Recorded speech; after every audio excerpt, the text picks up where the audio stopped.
안녕하세요. 김경민입니다. 저는 지금 도시계획 인터뷰차 동경 출장 와 있고요. 좀 개인적으로 감사한 일이 생겨서 좀 공유하고 여러분의 좀 참여 좀 당부 부탁드리고자 합니다. 우선 세 가지 질문을 할게요. 첫 번째는 여러분들 익선동 많이 방문하실 텐데 익선동이 조선 후기에 어떤 건물인지 아시나요 혹시? 두 번째 질문은 이겁니다. 익선동은 북촌 한옥 굉장히 예쁘잖아요. 그죠? 이게 조선시대에 만들어진 한옥인지 아니면은 20세기 초반에 만들어진 한옥인지도 다음 질문이고요. 세 번째 질문은 이 익선동 그리고 북촌 한옥이 글로벌에서 굉장히 많이 옵니다. 한국적 미 때문에.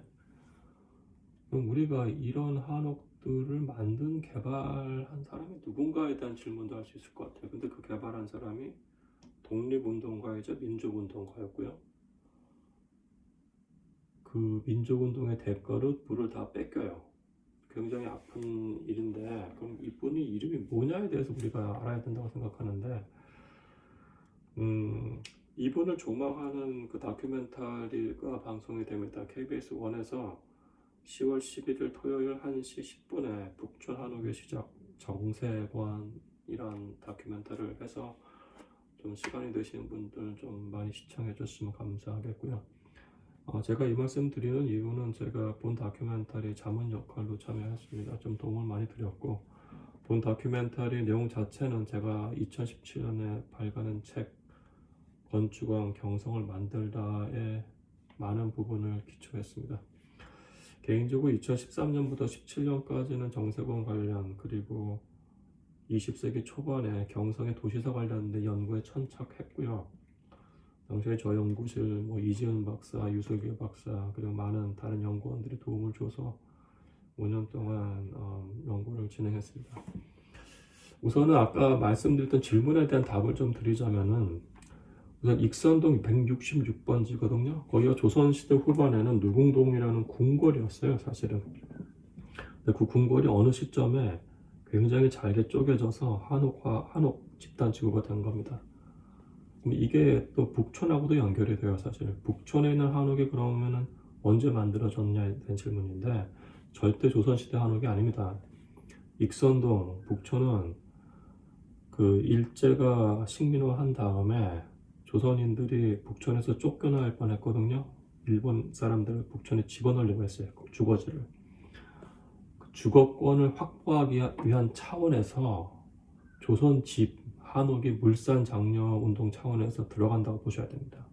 만약에 이런 형제와 같은 한옥들이 없었으면은 우리가 볼 수 있는 북촌의 모습, 익선동의 모습은 적산가옥이었을 겁니다.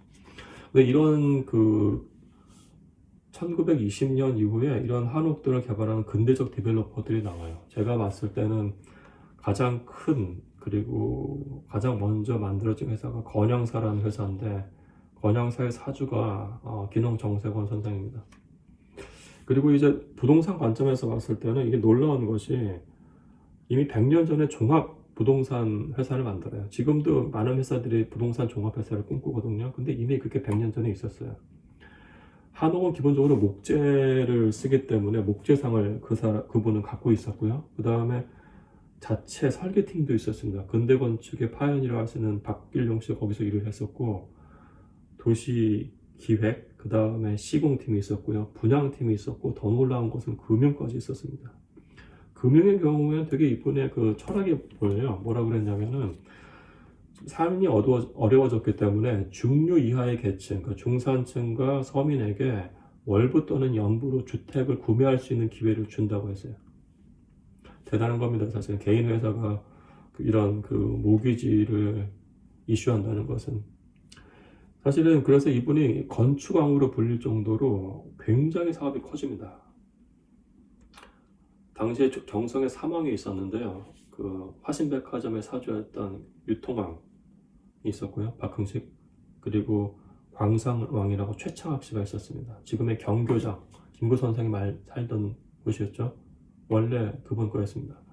그리고 이 건축왕 정세권이 있었습니다. 근데 건축왕 정세권은 다른 기업가들하고 다르게 그 암울한 일제시대 때 민족운동, 독립운동을 후원합니다. 두 가지 활동이 제일 큰데요. 첫 번째가 이제 조선물산 장려운동을 후원을 합니다.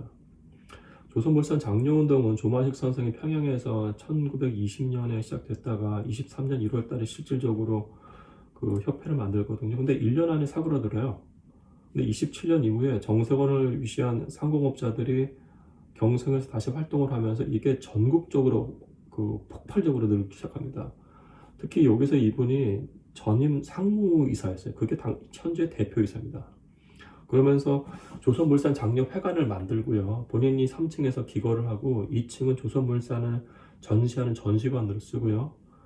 1층의 절반은 그 상점, 조선물산을 파는 상점, 그리고 나머지 절반이 본인의 사무실이었습니다. 근데 이 활동을 이렇게 이끈 다음에 그 다음에 조금 더 놀랍습니다. 그 다음에는 조선어학회를 재정적으로 후원을 합니다. 여러분들 말모이라는 영화 보셨을 텐데 말모의 윤계상 씨 역할을 했던 사람이 고루 이국노 선생이고, 그 다음에 이 말모이 보면 한옥으로 나오잖아요. 사실 그 당시에 조선어학회 회관은 한옥은 아니고 2층 양옥이었는데 그 2층 양옥을 희사한 분이 진홍 정세권 선생이고 실질적으로 많은 재정적 후원을 합니다. 그래서 조선어학회 사건으로 연루돼서 이분이 심한 고문을 당한 다음에 사업과 재산을 강탈당해요, 일제. 그러면서 사업이 거의 망합니다.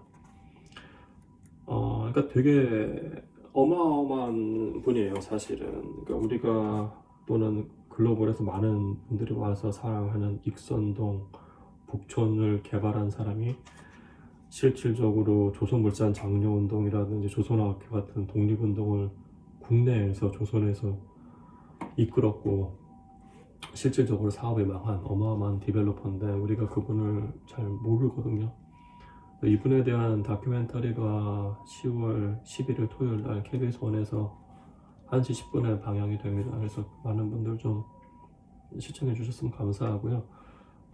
다른 여담입니다만은 2017년에 발간했던 제 책 건축한 경성을 만들다 지금 절판된 상태여서 제가 다시 책을 냅니다.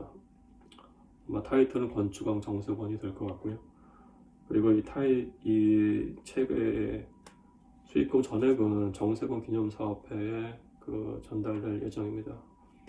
제가 3년 전부터 유족분들과 함께 정세권 기념사업회를 만들고 있고요. 개인적으로 서울시에서 정세권 기념사업회를 빨리 승인을 해줬으면 좋겠습니다. 그렇게 된다면 본 후원금으로 좀 정세권 선생을 좀 알리는 일들을 좀 지속적으로 좀 활발하게 했으면 하는 게 제 소망입니다. 감사합니다.